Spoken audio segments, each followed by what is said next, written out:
ঘটনাটা আমার দাদার সাথে, আমি আমার দাদার পরিচয়টা একটু দিই। মানে আমার আপন দাদা উনি মারা গেছেন, ওনার চাচাতো ভাই ওনাকেই আর কি ছোটবেলা থেকে দাদা বলে ডাকি, ওনাকেই মানে দেখেছি আর কি। তাছাড়া আমার যিনি আপন দাদা ওনাকে আমি দেখিনি, উনি 1971 সালে মারা গেছেন। তো আমার যিনি দাদা এখন যিনি আছেন, তো উনি হচ্ছেন আমাদের মসজিদের মুয়াজ্জিন ছিলেন, ইভেন এখনো আছেন, তবে এখন আর পার্মানেন্ট না আর কি, কারণ অনেক বেশি বয়স হয়ে গেছে। উনি আমাদের মসজিদে দীর্ঘ 33 বছর যাবৎ নামাজ পড়িয়েছেন 5 ওয়াক্ত এবং মুয়াজ্জিন ছিলেন। তো সেই ক্ষেত্রে উনি যেটা করতেন, কিছু ঝাড়ফুঁকের কাজ করতেন। আমাদের এলাকাতে বিভিন্ন ছোট ছোট বাচ্চা যারা দেখা গেল যে খুব বেশি কান্নাকাটি করতো, তাদের আর কি ঝাড়ফুঁক করতেন, দেখা গেল যে তাদের ওই আর কি কান্নাকাটি থেমে যেত। তো ওনার কাছে আসলে উনি পানি পড়া দিতেন। তারপর হচ্ছে যে এক ধরনের সুতা আছে, আমরা ছোটবেলায় ব্যবহার করতাম মাজার সুতা নামে, ওই সুতাগুলো আর কি গিরা দিয়ে দিয়ে ওটাকে গলায় পরিয়ে দিতেন। এই ধরনের আর কি উনি আর কি করতেন এই কাজগুলো। তো এতে দেখা যেত যে ওই যে বাচ্চাগুলো এগুলো কিন্তু ভালো হয়ে যেত, তাদের বিশেষ করে কান্না, ভয় পাওয়া, এই ধরনের কিছু। তো এই কাজগুলো উনি করতে করতে দীর্ঘ বছর পরে যে ঘটনাটা ঘটে সেটা হচ্ছে যে উনি একটা বাচ্চার এরকম প্রচুর পরিমাণে কান্নাকাটি করে, তো ওনার কাছে নিয়ে আসে। তো আনার পরে উনি ওই বাচ্চাটাকে ঝাড়ফুঁক করে। তো প্রথম দিনে কিছুই হয় না, তারপরের দিন আসছে, ওই দিনও ঝাড়ফুঁক করে। তারপর হচ্ছে যে ওই সুতা টুতা এগুলো আর কি উনি তদবির যেটাকে বলে এটা করতো আর কি। তো এরকম মোটামুটি 4-5 দিন করার পরে বাচ্চাটা মোটামুটি সুস্থ হয়েছে। তো বাচ্চাটা সুস্থ হওয়ার পর থেকেই আর কি মূল ঘটনাটা তার সাথে শুরু হয়। তো উনি যেহেতু মুয়াজ্জিন ছিলেন, তো ফজরের আজান দেওয়ার আগেই কিন্তু যেতে হয় মসজিদে। তো দেখা যেত যে উনি বাড়ি থেকে, আরেকটু বলি যে আমাদের বাড়ি থেকে মসজিদের দূরত্ব হবে 1/4 কিলোমিটার আর কি। সো হেঁটে যেতেই হতো, আর তখন কাঁচা রাস্তা ছিল আর কি। তো উনি একটা হারিকেন হাতে নিয়ে উনি হেঁটে যেতেন। তো দেখা গেল যে ঘুম থেকে উঠলেন, ঘুম থেকে ওঠার পরে উনি একটু বাইরে যেতেন, ফ্রেশ হতেন, তারপর হচ্ছে অজু করে উনি তারপর মসজিদের দিকে যেতেন। তো প্রথম রাতে যে ঘটনাটা ঘটে, উনি রাত 3:30 বা 4টা এরকম একটা সময়ে, উনি এরকম গ্রীষ্মকালীন সময়, গাছে আম আছে নর্মালি, কিন্তু ভাইয়া এখন এই যে ঝড় হয় কিন্তু, তো এরকম বাতাস এরকম হচ্ছে আর কি, বাতাস হচ্ছে প্রচুর। উনি বাইরে বের হয়েছেন, একটা বদনা হাতে, বদনা ভরা পানি আর কি। তো এটা হাতে নিয়ে বের হওয়ার পরে তো উনি আর কি প্রকৃতির ডাকে সাড়া দেওয়ার জন্য বাইরে গেছেন। তো উনি যেখানে বদনাটা রেখেছেন গাছের নিচে, তো রাখার পরে হঠাৎ করে গাছ থেকে 3-4টা আম পড়লো। তো উনি ভাবলো যে ভালোই তো হলো, আম পড়লো, তো আমগুলো আমি একটু উঠাই আর কি। তো উনি আম কুড়াতে গেছে, তো পেছন থেকে দেখা গেল যে বদনাটা হুট করে পড়ে গেল। মানে ভারী বদনা, পিতলের বদনা, এই বদনা নর্মালি পড়ার কথা না সমতল জায়গা থেকে, কিন্তু পড়ে পানি পড়ে গেল। তো উনি ভাবছে যে হয়তো বা ওনার রাখাটা হয়তো বা কোনো ভুল হয়েছে বা নিচে কিছু আছে কিনা, এরকম চিন্তা করে উনি এটাকে নর্মালি আর কি নিয়েছে। তো তারপরে উনি দেখে যে ওইখানে একটা টিউবওয়েল পার ছিল আমাদের, এখন অবশ্যই টিউবওয়েলটা নাই। তো ওই টিউবওয়েলে হচ্ছে যে আমাদের চাচিরা যারা বাড়ির আছে এরা সবাই ওখান থেকে পানি নিত। তো উনি দেখে যে ওই টিউবওয়েলে, তখন বললাম তো রাত 3:30 থেকে 4টা এর মধ্যে, যে টিউবওয়েলে আমার এক চাচি পানি উঠাচ্ছে। তো উনি ভাবছে যে রাতে হয়তো দরকার পড়েছে, এই জন্য আসছে, মানে বেটার বউ যেটাকে বলে আর কি, ছেলের বউ। তো উনি আর কি এটাকে ওইভাবে গুরুত্ব না দেয়, কিন্তু ওনার মনের মধ্যে একটা কনফিউশন যে এটা কেন হলো, পানি কেন পড়লো, আর এত রাতে। আমার ওই চাচির নাম হচ্ছে মানে চায়না, বলতো ওনার নামই হচ্ছে চায়না। তো বলতো চায়না কেন এসে এখানে পানি উঠাইলো এত রাতে, কি ব্যাপার? তো উনি কনফিউশন। তো উনি যাই হোক পরে ফজরের নামাজ পড়তে গেছে, নামাজ পড়ে উনি মক্তব পড়াতো, মক্তব এগুলো পড়িয়ে মোটামুটি সকাল 7টার মধ্যে আর কি উনি বাড়িতে আসছে। তো আসার পরে হচ্ছে আমার ওই চাচিকে জিজ্ঞেস করছে যে চাইনা তুমি কি কালকে পানি উঠে দিয়ে গেছিলা টিউবওয়েলে রাতে? তো বলছে না চাচা আমি তো বের হই নাই। তো বলতেছে যে তাহলে কে বের হইলো, ওখানে কে পানি তুললো? বললো চাচা আমি তো পানি তুলি নাই। তো উনি একটু কনফিউশন যে তাহলে কে না কে। তো ওই দিন তো চলে গেল। এবার নেক্সট ডেতে উনি অজু করে সুন্দর করে উনি অজু করে বের হয়েছে, মসজিদে যাবে। তো মসজিদে যেতে একটা পথ, আমি তো বললাম যে 1/4 কিলোমিটার। তো এইখানে একটা জায়গা আছে আমাদের আকবর কাকার বাড়ির পাশে জায়গাটা।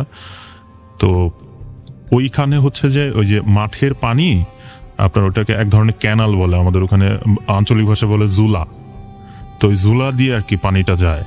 তো মাঝখানে একটা কালভার্ট আছে, ওই কালভার্ট দিয়ে পানিটা গড়ায়। তো দুই পাশ থেকে আর কি পানি, মাঝখানে রাস্তা, কালভার্টের উপর দিয়ে হেঁটে যেতে হয়। তো ওইখানে আজানের আগে উনি যাচ্ছে, তো দেখে যে একটা মহিলা বসে বসে কাঁদতেছে। তো উনি চিন্তা করলো কি ব্যাপার, কে কান্নাকাটি করে এত রাতে, এখন আজান পড়ে নাই কিন্তু কাঁদতেছে। তো উনি কনফিউশন। তো উনি আবার ওনার হাতে হারিকেন থাকতো। তো উনি এগিয়ে গেছে, এগিয়ে যাওয়ার পর দেখে যে ওইখানে পাশের বাড়ির এক চাচি উনি বসে আছে, আলামিনের মা চাচি। তো বলতেছে যে কি ব্যাপার তুমি এই জায়গায় বসে আছো, কাঁদতেছো কেন? তো বলতেছে যে আসলে ওই যে আপনার ছেলে আমাকে মারছে তো এই জন্য কাঁদতেছে। পরে উনি বলে যাও যাও যাও বাড়ি যাও, এত রাতে এখানে থাকে না, ভয় পাবা। তো এটা বলার পরে উনি ওই মানে ওই যে চাচি, তো উনি ওনার দিকে ড্যাব ড্যাব করে তাকে কিচ্ছু বলছে না। তো উনি ওনাকে রেখে উনি মসজিদে চলে গেছে। তো যাওয়ার পরে ওনার মনে শুধু সন্দেহ, ব্যাপার কি এত রাতে এখানে, তো ভয় পাওয়ার কথা, এখানে তো এত রাতে আসার কথা না জানার আগে, যতই মারুক। তো উনি অনুরূপভাবে আবার মক্তব পরে যখন আসতেছে, আসার পথে ওই বাড়িতে আর কি ওই চাচিকে ডাক দিছে, আলামিনের মা এদিকে আসো। তো বের হয়ে আসছে, বলতেছে যে কাকা কিছু বলবেন? বলতেছে হ্যাঁ তুমি কালকে রাতে কি এখানে বসেছিলা? তো বলতেছে না তো চাচা। তো বলতেছে তাহলে এখানে কান্নাকাটি করলো তুমি তো, আমি তো তোমার সাথে কথা বলছি। বলছে না চাচা আমি তো এখানে বসি নাই, আর আপনার ছেলে তো আমাকে মারেও নাই, এরকম ঘটনাই তো ঘটে নাই। তো উনি তখন কথা না বলে উনি বাড়িতে চলে আসছে। তো এটা গেল একদিন, বেশ কিছুদিন আর কোনো প্রবলেম নাই। কিছুদিন পরে যেটা ঘটে, উনি মসজিদে যাচ্ছে। তো মসজিদে গেলে উনি আর কি প্রসাব করার জন্য রাস্তার পাশে, মসজিদ থেকে একটু দূরে, তো ওইখানে উনি হারিকেনটা নামায়। তো ওই দিন আমার জ্যোৎস্না রাত ছিল, মানে বেলে বেলে জ্যোৎস্না যেটাকে বলে, মানুষকে বোঝা যায়, আসলে দূর থেকে বোঝা যায় একটা মানুষ আসতেছে আর কি। তো উনি প্রসাব করতে বসছে, হুট করে আপনার উত্তর দিক থেকে একটা অনেক বড় গোল্লার মতো একটা আলো আসলো, এবং আলোটা এসে ওনাকে একেবারে উপর থেকে এমন ভাবে জাপটে ধরলো, আলো আলো জাস্ট, মানে এত তীব্র আলো যে ওই তীব্র আলোর ঝলকানিতে উনি ওখানেই পড়ে যায়। তো পড়ে যাওয়ার বেশ কিছুক্ষণ পর উনি বুঝতে পারে যে উনি অজ্ঞান হয়ে গেছিল, এবং উনি ওখান থেকে ওঠার পরে উনি ফ্রেশ হয়ে অজু করে তারপর মসজিদে যায় নামাজ পড়ে। তো এই ঘটনা ঘটার বেশ কিছুদিন পর আর মানে উনি খুব মানে চিন্তিত হয়ে যায় যে আমার সাথে এটা হচ্ছেটা কি। উনি ওনার জায়গা থেকে চেষ্টা করে নিজেকে ভালো রাখার জন্য। তো এই ঘটনার বেশ কিছুদিন পর, মোটামুটি 1 মাস পর, মানে মাঝখানে আর কোনো ঘটনাই ঘটে নাই, 1 মাস পরে যেটা হয়, ওই যে বাচ্চাটাকে উনি আর কি ঝাড়ফুঁক করাইতো, ওই বাচ্চাটা আবার শুরু হয় একই ধরনের কাহিনী। তো উনি বাচ্চাটাকে আবারও ঝাড়ফুঁক করাইছে এবং বাচ্চাটা ভালো হয়ে যায়।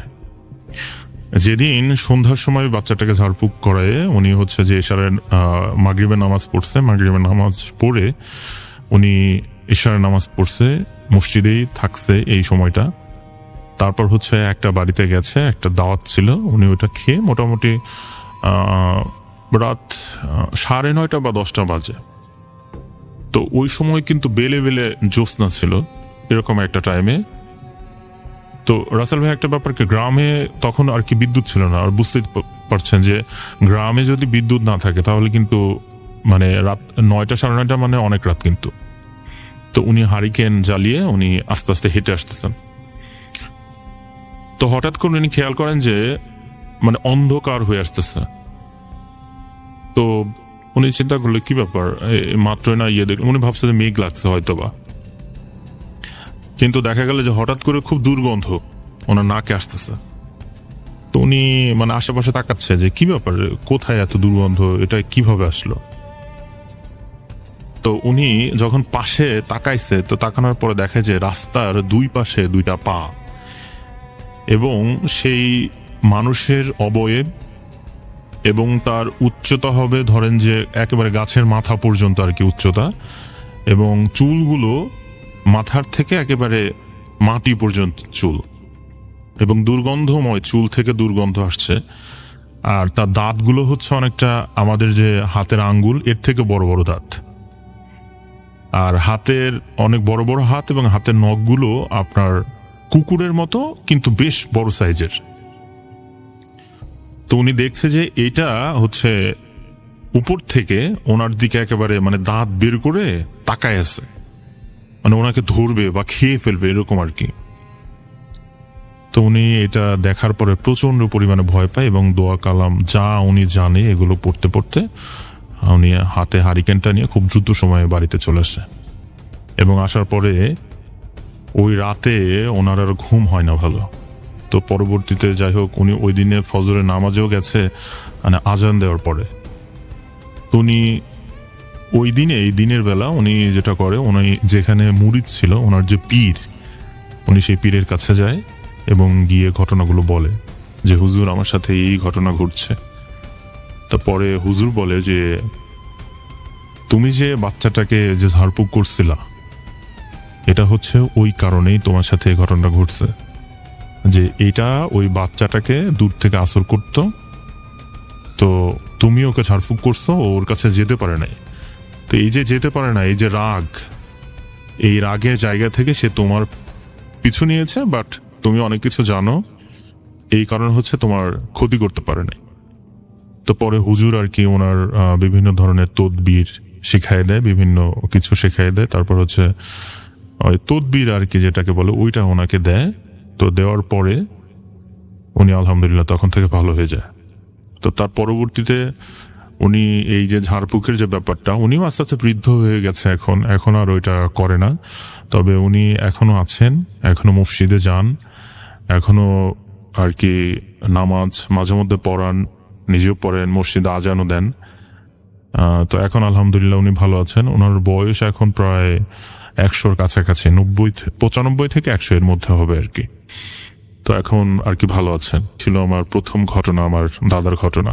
আজকে আপনাদের মাঝে যেই ঘটনাটি নিয়ে এসেছি, এই ঘটনাটি যশোরের, এবং এই ঘটনাটি আমাদের বলেছেন যার সাথে ঘটনা ঘটেছে তার মধ্যে একজন আমাদের সাথে এই ঘটনাটি শেয়ার করেছেন। আমরা আপনাদের সাথে তুলে ধরলাম, আশা করি ভালো লাগবে। মন দিয়ে শুনতে থাকুন।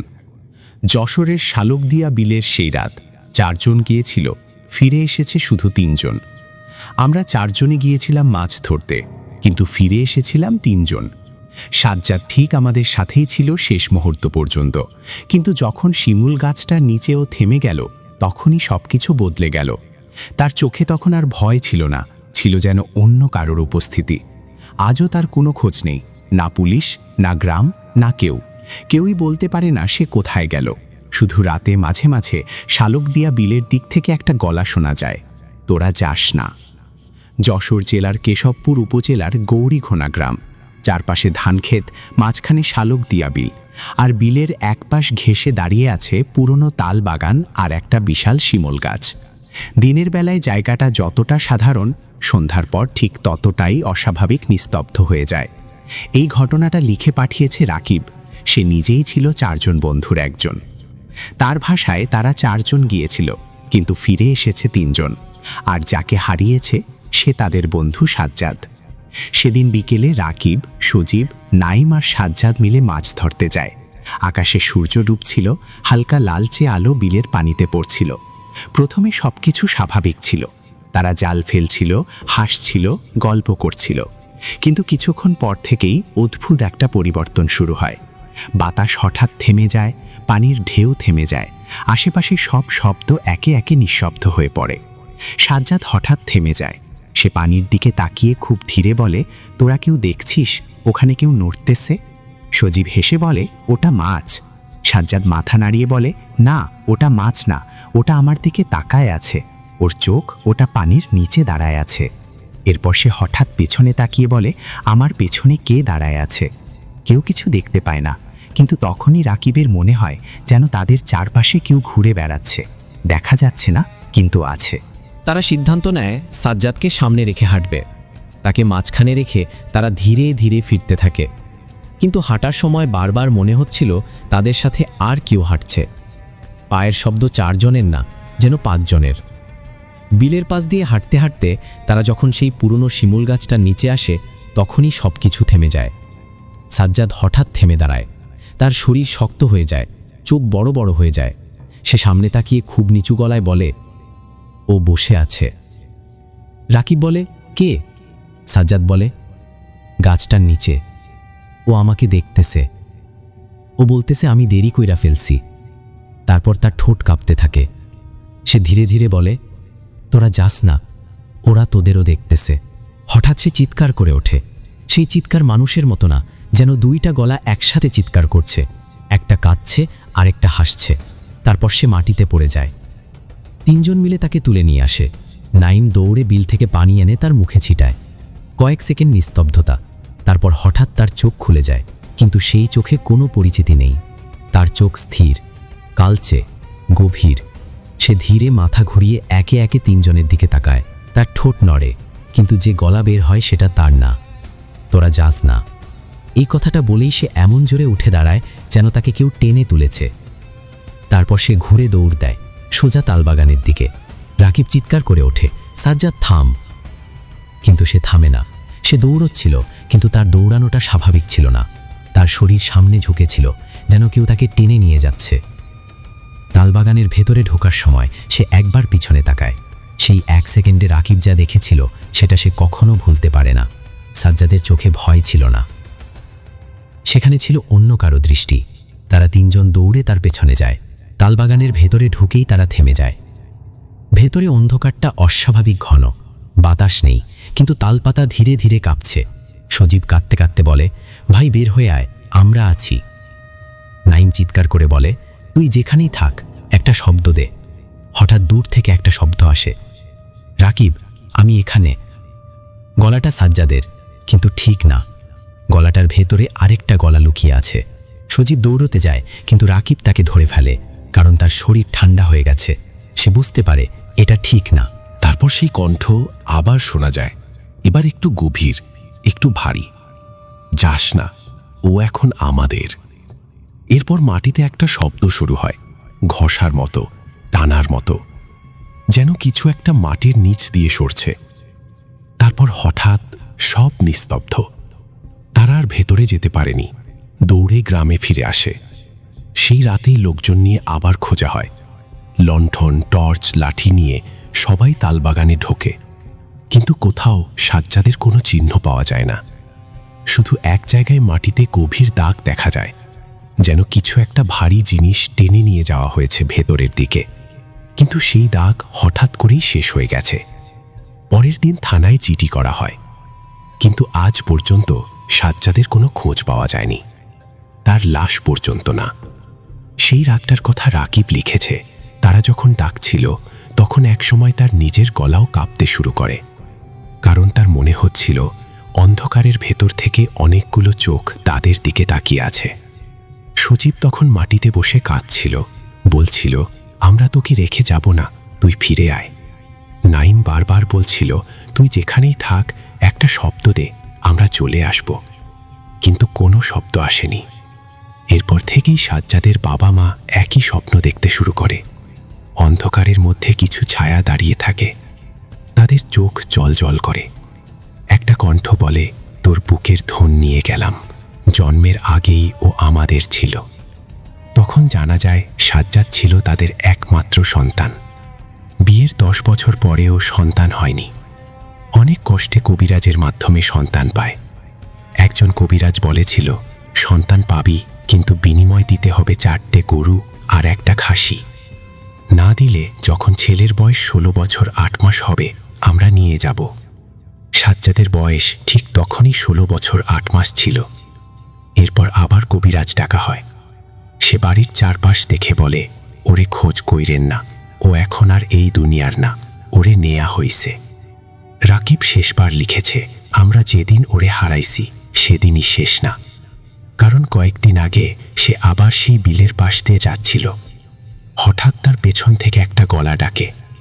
রাকিব সে ঘুরে দাঁড়ায়, কেউ নেই, কিন্তু বিলের পানির ভেতরে সে স্পষ্ট দেখতে পায় 4টে ছায়া দাঁড়িয়ে আছে। তাদের মধ্যে একটা তার দিকে তাকিয়েছিল, আর সেই ছায়াটা ধীরে ধীরে হাসছিল। রাকিব লিখেছে, আমি নিশ্চিত না ওটা সাজ্জাদ ছিল কিনা, কিন্তু আমি নিশ্চিত ও এখনো ওখানেই আছে। আর কেউ যদি রাতে ওই শালকদিয়া বিলের পাশে দাঁড়িয়ে থাকে, খুব মন দিয়ে শুনলে এখনো একটা গলা শোনা যায়, তোরা যাস না।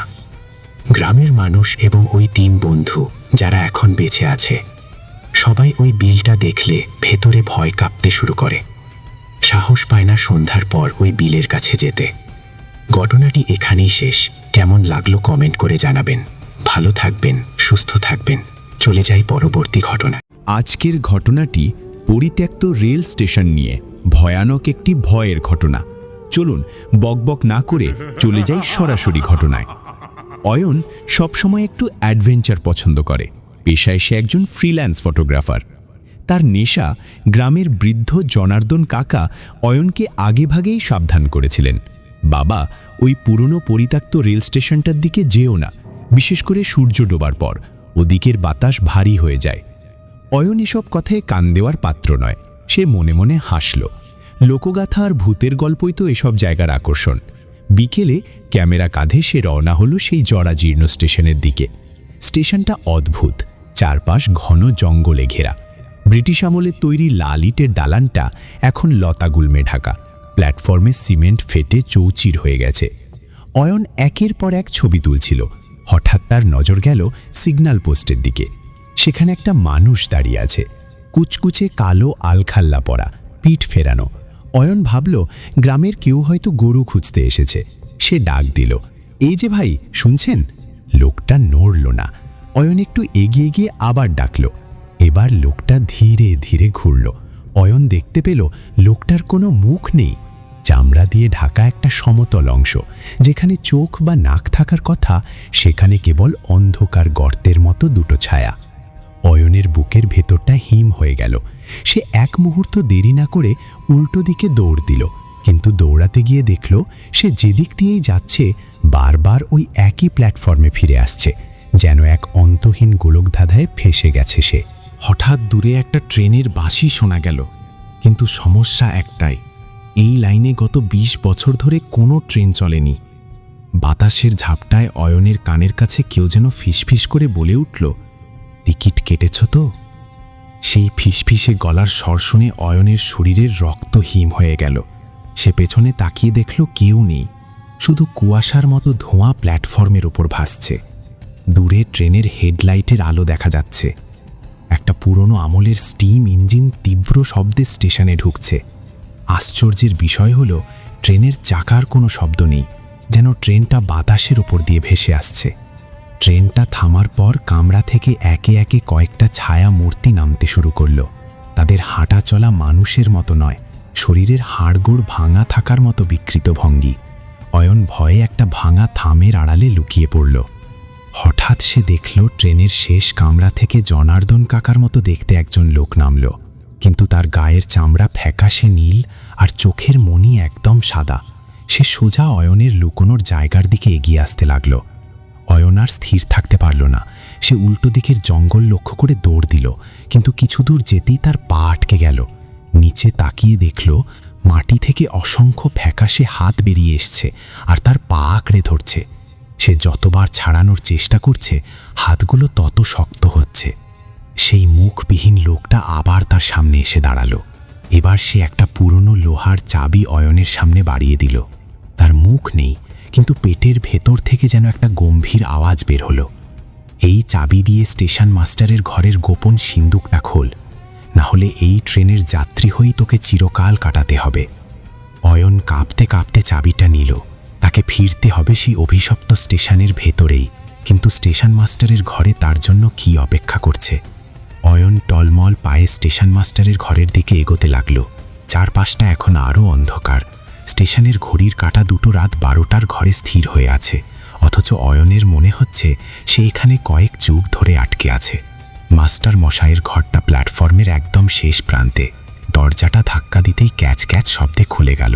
ভেতরে ভ্যাপসা গন্ধ আর ধুলোর আস্তরণ। টেবিলের ওপর একটা পুরনো কেরোসিন ল্যাম্প নিজে থেকেই জ্বলে উঠল। সেই আবছা আলোয় অয়ন দেখল দেয়াল জুড়ে টাঙানো অসংখ্য মানুষের ছবি। ভালো করে লক্ষ্য করতেই তার পিঠ দিয়ে একটা ঠান্ডা স্রোত বয়ে গেল। ছবির মানুষগুলোর কারোরই মুখ নেই, ঠিক সেই মুখবিহীন লোকটার মতো। ঘরের কোণে একটা বড় লোহার সিন্দুক রাখা। অয়ন পকেট থেকে সেই অদ্ভুত চাবিটা বের করল। সিন্দুকটা খোলার সাথে সাথে ভেতর থেকে বেরিয়ে এলো একটা পুরনো ডায়েরি আর একটা পচা চামড়ার থলি। ডায়েরিটা খুলতেই অয়ন চমকে উঠল। সেখানে 1950 সালের একটা তারিখ দেওয়া। ডায়েরিতে লেখা ছিল, আজ রাতেও সেই অভিশপ্ত ট্রেনটা আসবে, গ্রামের 10 জন মানুষকে বলিদানের জন্য নিয়ে যাবে। আমি স্টেশন মাস্টার হয়েও তাদের বাঁচাতে পারছি না। এই পাপে আমার মুখ বিলীন হয়ে যাচ্ছে। চাবিটা যে পাবে তাকে অবশ্যই থলির ভেতরের জিনিসটা দিয়ে ইঞ্জিনের আগুন নেভাতে হবে। অয়ন থলিটা খুলতেই দেখল ভেতরে কয়েকটা হাড়ের টুকরো আর লাল সিন্দুর মাখানো একটি করটি। হঠাৎ ঘরের জানলাগুলো সশব্দে বন্ধ হয়ে গেল। বাইরে থেকে শত শত মানুষের কান্নার আওয়াজ ভেসে আসছে। অয়ন বুঝল সময় ফুরিয়ে আসছে, ট্রেনটা আবার ছাড়ার সংকেত দিচ্ছে। সে থলিটা জাপটে ধরে দৌড়ে প্ল্যাটফর্মের দিকে গেল, কিন্তু পথে বাধা হয়ে দাঁড়ালো সেই নীল রঙের জনার্দন কাকা। তার চোয়ালটা ঝুলে পড়েছে। সে অমানসিক স্বরে চেঁচিয়ে উঠল, থলিটা আমাকে দিয়ে দাও অয়ন, তুমি ফিরতে পারবে না। অয়ন জনার্দন কাকার বিকৃত রূপ দেখে শিউরে উঠলেও থামল না। সে অমানসিক শক্তিতে তাকে ধাক্কা দিয়ে ট্রেনের ইঞ্জিনের দিকে ছুটল। ট্রেনের কামরাগুলো থেকে এখন আর ছায়া নয়, বরং মাংসপেশিহীন কঙ্কালেরা হাত বাড়িয়ে তাকে ধরার চেষ্টা করছে। ট্রেনের ইঞ্জিনের ভেতরে আগুন জ্বলছে না, বরং একটা সবুজ রঙের অশুভ আভা বের হচ্ছে। সেটাই যেন এই প্রেতাত্মার ট্রেনকে শক্তি দিচ্ছে। ইঞ্জিনের কাছে পৌঁছাতেই সেই মুখবিহীন লোকটা আবার উদয় হলো। এবার তার হাতে একটা ধারালো তলোয়ার। সে কোনো কথা না বলে অয়নকে আক্রমণ করল। অয়ন কোনো মতে নিজেকে বাঁচিয়ে থলি থেকে সিন্দুর মাখানো করটিটা বের করে সরাসরি ইঞ্জিনের সেই সবুজ আগুনের মধ্যে ছুঁড়ে মারল। এক মুহূর্তের জন্য পুরো পৃথিবী স্তব্ধ হয়ে গেল। তারপর শুরু হলো এক ভয়ঙ্কর চিৎকার। ট্রেনের কামরাগুলো ধুলোর মতো বাতাসে মিলিয়ে যেতে লাগলো। মুখবিহীন লোকটা আর জনার্দন কাকার ছায়া আগুনের তাপে গলতে শুরু করলো। অয়ন দেখল সেই সবুজ আগুন এখন নীল হয়ে দাউ দাউ করে জ্বলছে। স্টেশনের জরাজীর্ণ দালানগুলো তাসের ঘরের মতো ভেঙে পড়ছে। অয়ন জ্ঞান হারানোর আগে শেষ দেখল ট্রেনের ভেতর থেকে সেই মুখবিহীন মানুষগুলোর মুখ ফিরে আসছে। তারা যেন মুক্তির শান্তিতে হাসছে। পরদিন সকালে গ্রামের লোকজন অয়নকে রেল লাইনের ধারে অচেতন অবস্থায় পড়ে থাকতে দেখল। তার হাতে তখনও সেই পুরনো ডায়েরিটা ধরা। যখন সে সুস্থ হয়ে সব কথা বলল, গ্রামবাসীরা অবাক হয়ে জানালো 1950 সালে ওই স্টেশনে বড় এক ট্রেন দুর্ঘটনায় স্টেশন মাস্টার সহ বহু মানুষ মারা গিয়েছিল এবং তারপর থেকেই স্টেশনটা পরিত্যক্ত। কিন্তু অদ্ভুত ব্যাপার হলো, অয়নের ক্যামেরায় তোলা ছবিগুলো যখন ডেভেলপ করা হলো, দেখা গেল প্রতিটা ছবিতে কেবল অয়ন একা দাঁড়িয়ে আছে, পাশে আর কেউ নেই। তবে প্রতিটি ছবির কোণায় একটা অস্পষ্ট ছায়া যেন হাত নেড়ে তাকে বিদায় জানাচ্ছে। অয়ন আজও রাতে ঘুমাতে গেলে সেই ট্রেনের বাঁশি শুনতে পায়, তবে এখন আর ভয় পায় না, কারণ সে জানে সেই অভিশপ্ত আত্মাগুলো এখন মুক্ত। অভিশপ্ত আত্মা ছিল নাকি জিন ছিল আপনারা কমেন্ট করে বলবেন। আমার মনে হয় ওইগুলো জিন ছিল। ঘটনাটি এই পর্যন্তই শেষ। ভালো থাকুন, সুস্থ থাকুন। ধন্যবাদ সবাইকে। আসসালামু আলাইকুম প্রিয় বন্ধুরা, আজকে যে ঘটনা নিয়ে এসেছি এই ঘটনাটি একটি গ্রামকে নিয়ে, এবং ঘটনাটি বলেছেন আমাদের আব্দুল জলিল। জলিল ওই গ্রামের একটি মানুষ। এবং যে গ্রামে ঘটনা ঘটেছে ওই গ্রামের সমস্ত মানুষের সাথেই কিছু না কিছু ভৌতিক ঘটনা ঘটেছে। এটাকে এক সময় বলা হয়ে যেত অভিশপ্ত একটি গ্রাম। এই গ্রামের প্রায় প্রায় এরকম ঘটনা ঘটেছিল। ঘটনাটি ঘটে 1996 সালে। গ্রামটা ছিল নীরব এবং আগে তো পাকা রাস্তা ছিল না, মাটির রাস্তা, এবং রাস্তাটা এত বড় বড় না। গ্রাম এলাকা, কৃষিকাজ বেশি করতো মানুষ, এবং সবজি শাক এইসব কিছুই বেশি চাষ করা হতো। এইসব কিছু বেচাকেনা করে সংসার চালাতো গ্রামের অধিকাংশ মানুষ। শহরে কম আসতো, টাকার মান অনেক ছিল, গরিব মানুষ বেশি বেশি ছিল। এরকম ওই গ্রামের কর্মস্থল মানে একটু দূরে হওয়ার কারণে কেউ হয়তো বা কৃষিকাজ করে, কেউ নদীতে মাছ মেরে সংসার চালায়, কেউ মানুষের বাড়িতে জমির কাজ করে। এরকম করতে করতে তাদের সংসারটা চলতো। তো এইরকমই ওই গ্রামে প্রবেশ করার জন্য মাটির এক রাস্তা, তার পাশে একটি কালভার্ট ছিল। পাকা একটা কালভার্ট ছিল, মানে সাঁকো বলে যাকে আর কি, ব্রিজ ছোট্ট। ওই ব্রিজের পাশে ছিল একটা বিশাল বড় তেঁতুল গাছ। সবাই তার দাদা দাদি এর থেকে শুনতো আমাদের গ্রামে, মানে ওদের গ্রামে একটি জিনের একটা প্রবাস ছিল, এবং ওই জিনটা প্রতিটা মানুষকে মানে জ্বালাতন করতো, অত্যাচার করতো। তখন জিনটা ছিল অনেক শক্তিশালী, এবং ওই জিনের পাল্লায় পড়ে একজন ধোকায় জীবনটাই দিয়েছে আর কি। যখন একটা মানুষকে মেরে ফেলে দেওয়া হয়েছে, ওই জিনটা মেরে ফেলে দিয়েছে, তখন পাড়ার সমস্ত মানুষ মিলে একটি হুজুর এবং কবিরাজকে নিয়ে এসে ওই জিনটাকে বন্দি করে ওই তেঁতুল গাছের গোড়ার নিচে মানে পুঁতে রাখছিল, এবং ওখানে এক সময় মানে জাদু বিদ্যা করে মানে ঝাড়াফু করে বান মেরে ওখানে রেখে দিয়েছিল যাতে বের হতে না পারে। সেটা অনেক বছর আগে, কিন্তু পাড়ার মানুষের মুখে মুখে এই কথাটা শোনা যেত। কিন্তু ওখানে মানুষ ভয়ে কম যেত ওই তেঁতুল গাছের ওখানে। কিন্তু যারাই গ্রাম থেকে বের হবে তারা ওই তেঁতুল গাছের নিচ দিক দিয়ে আসতে হবে, কেননা ওই কালবাড়ির পাশে হচ্ছে ওই তেঁতুল গাছ, এবং ওইটা হচ্ছে একটা রাস্তা। তখন এক সময় ঠিক 1996 সালে ওইটার প্রভাব আসেই। তারই মাঝে কাজ করতে করতে বিলে একজন মাছ মারতে গেছে, এবং মাছ মারার সময় অনেক মাছ পাইছি। তো বাজারে কিছু মাছ বিক্রি করে, কিছু মাছ দড়ি দিয়ে বেঁধে কানের ভেতর দিয়ে ঢুকে দিয়ে বেঁধে ঝুলে নিয়ে আসতেছে। তা আসার সময় দেখে ওই কালবাটের ওখানে আসার পরে ঠিক মাগরিবের সময় একটা কুকুর, কালো একটা কুকুর, চোখ দুটা মনে হয় জ্বলতেছে, ভুক ভুক করতে শুরু করছে। মাছ দেখে এরকম করতে শুরু করছে। একটু ভয় না করে একটু মানে সামনের দিকে চলে গেছে। যাওয়ার পর দেখে ওই কুকুরটা ভুক ভুক করে পিছনে পিছনে আসতেছে। একটা কুকুর যদি ঘেউ ঘেউ করতে করতে আসে তাহলে তো অবশ্যই ভয় লাগবে যদি কামড় মারে। তো ঠিক অল্প একটু যাওয়ার পরে কুকুরে কোনো শব্দ নেই। তখন মনে হচ্ছে কেউ যেন পিছনে পিছনে ফিস ফিস করে বলতেছে, একটা মাছ দিয়ে যা, একটা মাছ দিয়ে যা। এ কথা শোনার পরে তিনি ভয় খেয়ে যান। তিনি এখানে তো অনেক কিছু মানে নাম শুনছি, প্রভাব শুনছি, এটা কি সত্যি কি তাই? তখন অল্প একটু এগিয়ে যায়। যাওয়ার পরে মনে হয় কে যেন মাছ ধরে টান মারতেছে, এরকম অবস্থা। তো ঠিক কিছুক্ষণ পরে ওকে ধাক্কা মারে, উনি পড়ে যায়। যাওয়ার পরে মাছগুলোকে সিটে চলে যায়, 4-5টা মাছ। ওখানে মাছগুলো তুলে নিয়ে চলে আসে, দৌড়ে চলে যায় বাসায়। যাওয়ার পরে মাছ যখন তার বউকে কুটতে দেয়, তখন বউ মাছ যখন কাটার সময় বলে কয়টা মাছ, বলে 5টা। তখন কাটার সময় দেখে মাছ হচ্ছে 4টা। আর একটা মাছ কোথায় গেল? ওখানে পড়েছিল, আর কানে কানে ফিস ফিস করে বলছিল, একটা মাছ দিয়ে যা। মনে হয় ওখানে কেউ একটা মাছ নিছে। জিন হতে পারে, যেহেতু মানে একটু ভয়ানক কিছু দেখছে, শুনেছে, অনুভব করছে। তার বউ কেউ এটা বলে না, বললে হয়তো ভয় করবে। তো বলে হয়তো তাহলে বেঁচে আছি, 4টাই তুমি কোটো। তখন মাছগুলো কাটার পরে রান্না করে খাওয়া দাওয়া করে ঘুম আসে। পরের দিন ঠিক একজন কৃষিকাজ করে বাজার থেকে আসতেছে, তার বাচ্চা একটু মিষ্টি খাবে দেখে নিয়ে আসতেছে। ঠিক ওই খালবাটের ওখানে এসে দেখে একটা বিড়াল, ভয়ানক বিড়াল দেখতে। তিনি অল্প একটু এগিয়ে আসার পরে বিড়ালটা পেছনে পেছনে ম্যাও ম্যাও করতে করতে আসার পরে অল্প একটু পর ওই বিড়ালটা দেখা যায় না, অনুভব বোঝা যায় না, কিন্তু মনে হচ্ছে একটা ছায়া হয়তো কে যেন টানতে ধরবে, শরীরটা ভার ভার হয়ে গেছে, বাতাসটা নিস্তব্ধ হয়ে গেছে। তখন ওই মানুষটা অনুভব করে তার কানের গদ বলতেছে, আমায় মিষ্টি দিয়ে যা, এরম করে বলতে শুরু করছে। তখন তিনি ভয় করে, কে কে সামনে আসো। অল্প একটু এগিয়ে যায়, আবার বলে, আমায় মিষ্টি দিয়ে যা। তখন যেতে যেতে এক সময় ওকে ধাক্কা মেরে ফেলে দেয় জমির মধ্যে। তখন জমিতে পড়ে যায়।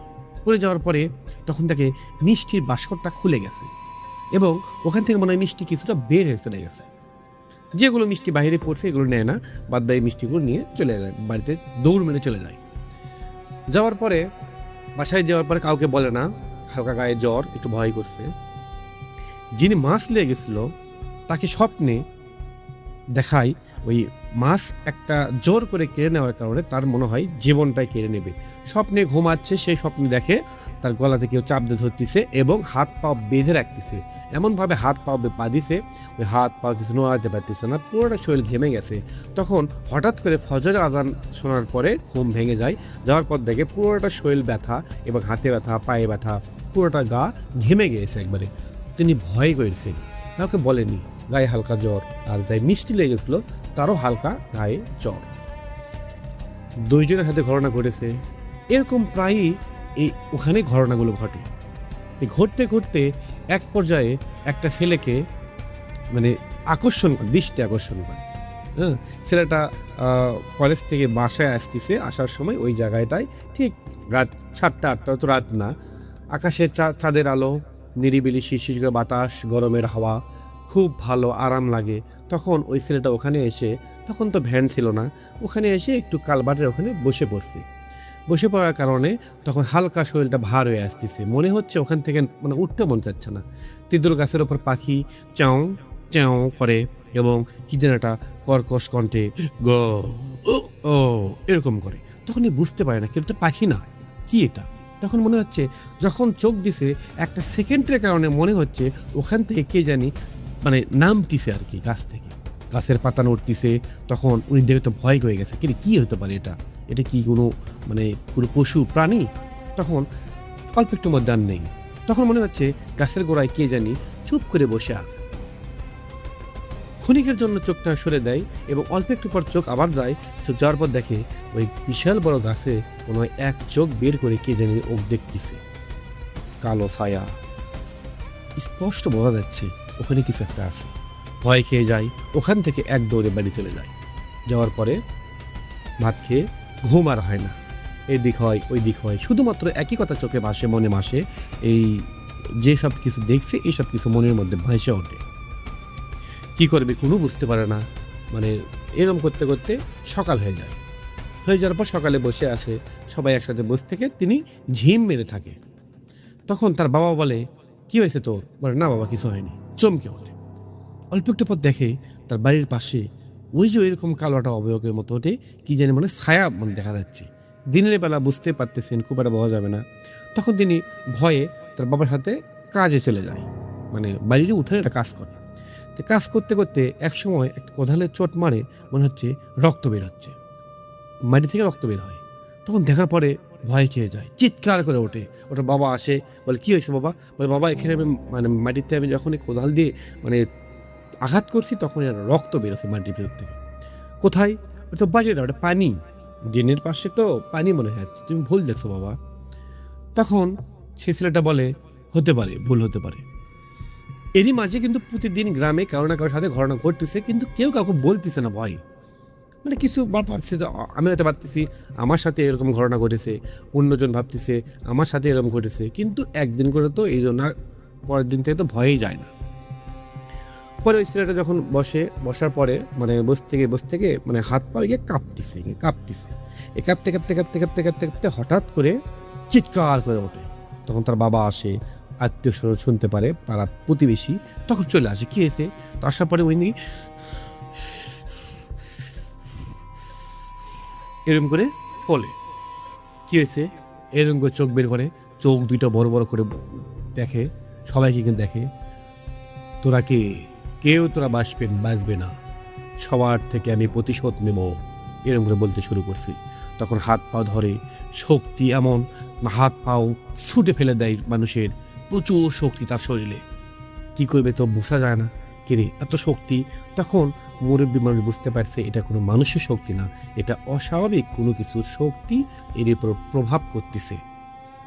তো বলতেছে, কাউকে আমি ছাড়বো না, সবাইকে মেরে ফেলে দেবো, সবার উপর আমি প্রতিশোধ নেব, এই গ্রামকে আমি শ্মশান করে দেব, একবার তছনছ করে দেব, কোনো জীব মানুষকে আমি রাখবো না, মানুষকে ঘৃণা করি, এরকম করে বলতে শুরু করছি। তখন সবাই তো জানে এই গ্রামে অভিশপ্ত একটা ঘটনার কথা। তখন সবার মনের মধ্যে একটা খটকা লাগে। তখন পাড়া প্রতিবেশী সবাই এক জায়গায় বসতে গল্প করতেছে। তখন ওই যে মাশালা ওই গল্পটা করে, মিষ্টিয়ালা ওই গল্পটা করে, আরও বিভিন্ন গল্প করার পরে সবার সাথে কথাগুলো মানে সূত্রের মতো মিলে যায়। তখন ওরা ভাবলো, তাহলে কি ওইটাই কি মুক্তি পেয়েছে? তখন একটা হুজুরকে ডাকে। গ্রামে যখন হুজুর প্রবেশ করবে তখন ওই কালবারের কাছে আসে, আসার পরে পা দেওয়ার সাথেই তখন মনে ওখানে ঝড় উঠে যায়, শক্ত একটা ভারী বাতাস, এরকম মনে হয় গঙ্গারি মনে সাউন্ড আসে, বাতাসের সাউন্ড মনে হয় করতে শুরু করছে। তখন হুজুর বলে, এই গ্রামে একটা ভয়ানক কালো একটা ছায়ার প্রভাব পড়েছে এবং এখানে জিনের একটা প্রভাব আছে। এই তেঁতুল গাছটাই সমস্যা, মূল সমস্যা। চলো এই গ্রামে ঢুকি। গ্রামে ঢোকে, সবাইকে ডাক দেয়। ডাক দেওয়ার পরে সবার থেকে সমস্ত কিছু শোনার পর বলতেছে, আমি ঠিক আজ থেকে 3 দিন পর তোমাদের গ্রামে আসবো, আসার পরে এটা একটা বিহিত করব। চলে যায় হুজুর। হুজুর যাওয়ার পরে 3 দিনের মাথায় না এসে 2 দিনের মাথায় হুজুর চলে আসে গ্রামে। সবাইকে ডাকে, সবাই আসে, বসে, সবাই কিন্তু আতঙ্কে আসে, রাত করে কেউ বাসা থেকে বের হয় না। তখন বলে, আব্দুল মফিজ কে এখানে? তখন মফিজ সামনে আসে এবং থরথর করে কাঁদতে থাকে, মনে হয় প্রচুর ভয় করেছে, মনের মধ্যে চোখের মধ্যে মনে হয় চোখ দুটো ভয়ে কাতরাচ্ছে এবং মুখ চোখ শুকিয়ে গেছে। তখন মফিজকে হুজুর বলে, মফিজ আমি বলবো না তুমি বলবা। তখন সবাই অবাক, কে রে হুজুর মফিজকে কি বলে? সবাইকে বলতেছে, কি হয়েছে সমস্ত কথা শুনলে আপনারা বুঝতে পারবেন। তখন মফিজকে বলতে, মফিজ বলো, তোমার তো লোভ বেশি হয়ে গেছিল, তুমি এটা ভুল করেছো, এটা অন্যায় না, তুমি হয়তো বা এটা লোভে পড়ে ভুল করছো, কিন্তু স্বীকার করো, তুমি যদি এই স্বীকারটা আগে করতা তাহলে গ্রামের মানুষের ক্ষতি হতো না, এরকম কোনো সমস্যা হতো না, এই ছেলেটা কোনো প্রবলেম হতো না। তখন মফিজ বলতে শুরু করে, আমি একদিন শুয়ে স্বপ্ন দেখতেছি, স্বপ্নের মাঝে আমাকে প্রচুর টাকা দেখানো হচ্ছে এবং বলতেছে, এই টাকাটা তুই নিবি নাকি? তখন আমি তো প্রথম না বলছিলাম, পরে বলছিল, এই টাকাটা যদি তুই নিতে চাস তাহলে ওই তেঁতুল গাছের গোড়ায় এখানে তোর খুঁড়তে হবে, খোঁড়ার পরে একটা জিনিস বাড়াবে, ওই জিনিসটা নিয়ে তুই ভেঙে ফেলে দিবি আর টাকাটা নিয়ে চলে আসবি। তখন লোভে পড়ে আমি চলে গেলাম। আমার মাথার মধ্যে তখন মনে ছিল না ওখানে কি ঘটছিল। আমাদের পাড়ার মানে মহল্লার একটা কালো প্রভাব ছিল এবং একটা কবিরাজের মাধ্যমে ওখানে ওই পদ্মে রাখছিল, আমি জানি না। তখন উনি একদিন রাত ঠিক 12টার দিকে চলে যায় কোদাল নিয়ে, ওখানে যাওয়ার পর দেখে প্রচুর টাকা। তখন ওখানে পাশে একটা ভয়ানক একটা ছায়া মূর্তির মতো বলে, এখানে তুই খুঁড়তে শুরু কর, তুই বড়লোক হয়ে যাবে, তোর অভাব থাকবে না, সমস্ত অভাব শেষ হয়ে যাবে, সোনা দানা টাকা পয়সার অভাব হবে না, সমস্ত টিপ দেবো, এইসব সমস্ত টাকা পয়সা তোর, তুই এখানে খুঁড়তে থাক। তখন লোভে পড়ে আমি খুঁড়তে শুরু করি এবং খুঁড়তে খুঁড়তে দেখি একটা ঠক করে কোদালের সাথে একটা জিনিসের বাড়ি খাই। তখন আস্তে আস্তে এগুলো তুলে দিই। তুলে দেওয়ার পর জিন বলতেছে, এটাকে তুই জোরে ভেঙে ফেলে দে আর টাকাগুলো নিয়ে চলে যা, এটা আমার খুব কষ্ট দেয়। তখন উনি যখনই বাড়ি মারি ভেঙে দেয় তখন ওখানে কাল বৈশাখীর মতো ঝড় উঠে যায়। কোথায় টাকাগুলো সাপে রূপান্তরিত হয়ে যায় এবং পশু পাখির অভাব নেই।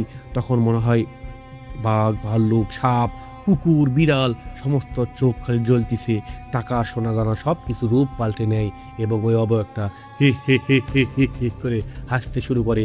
আমি ভয়ে আমার কলিজা মনে হয় থেমে যাবে। তখন ওখান থেকে আমি আশা পারলে বাসি। তখন বলতেছে, তুই তো এখান থেকে যেতে পারবি না, তুই যদি এখান থেকে যাস তা তো সব কিছু শেষ হয়ে যাবে। তখন আমি দৌড়াদৌড়ি করতে শুরু করি এবং ওখান থেকে এক দৌড়ে বাইরে চলে আসি। তারপর থেকে আমার গায়ে হালকা জ্বর এবং এরপর দিন থেকে এরই সমস্যা ওরই সমস্যা, সমস্ত মানুষের সমস্যা শুরু হয়েছে, কিন্তু আমি ভয়ে কাউকে এসব কথা বলিনি। তখন হুজুর বলতেছে, আপনারা কি জানেন আপনি কি অপরাধ করছেন? এই গ্রামে একটা ভয়ানক একটা জিন ছিল, কবির জিন। ওই জিনটাকে ওখানে কবিরাজ বন্দি করে রাখছিল আজ থেকে 100 বছর আগে। ওইটা আজকে আপনি ওই জিনটাকে মুক্ত করে দিয়েছেন। ওই জিনটা প্রতিশোধ নেওয়ার জন্য ভয়ানকভাবে ক্ষিপ্ত হয়ে সবার ক্ষতি করতে শুরু করছে এবং দিন যাবে আস্তে আস্তে সবাইকে মেরে ফেলে দিবে। ওই সেই সিদ্ধান্ত নিয়েছে। আপনারা তো ওর কাছ থেকে বাঁচতে পারবেন না, এটা অনেক শক্তিশালী এবং এতদিন বন্দি থাকার কারণে কিছুটা শরীরে শক্তি কমে গেছে, এই জন্য খাওয়ার জন্য অস্থির হয়ে গেছে। আপনাদের কারো থেকে মাছ খাচ্ছে, কারো থেকে মিষ্টি খাচ্ছে, কারো থেকে এটা খাচ্ছে, কারো থেকে ওটা খাচ্ছে। খেতে একটু শক্তি হওয়ার পরে উনি সবাইকে মেরে ফেলে দেওয়ার জন্য চেষ্টা করবে। এই ছেলেকে ধরেছে আস্তে আস্তে শেষ করে দেবে, একে বাঁচতে দেবে না। হঠাৎ করে একদিন মরে যাবে, উনি মেরে ফেলে দেবে। এর থেকে বাঁচার কি উপায়? বলেছে আমি এর চিকিৎসা একা করতে পারবো না, আমার ওস্তাদ আছে, আমি কালকে আমার ওস্তাদকে নিয়ে এসে এটা বিহেদ করব। তখন চলে যায়, হুজুরটা চলে যায়। যাওয়ার পরে সেই রাতে কেউ আর বাসা থেকে বের হতে পারে না। সমস্ত কথা শোনার পরে সবাই ভয়ে থাকে, 24 ঘন্টা ভয়ে থাকে। রাতে কারো টিনের ওপর ইটে ফেলে দেওয়া শব্দ, জানালার পাশে মনে হয় কেউ হেঁটে যাচ্ছে আর বলতেছে, নাম ধরে ডাকে।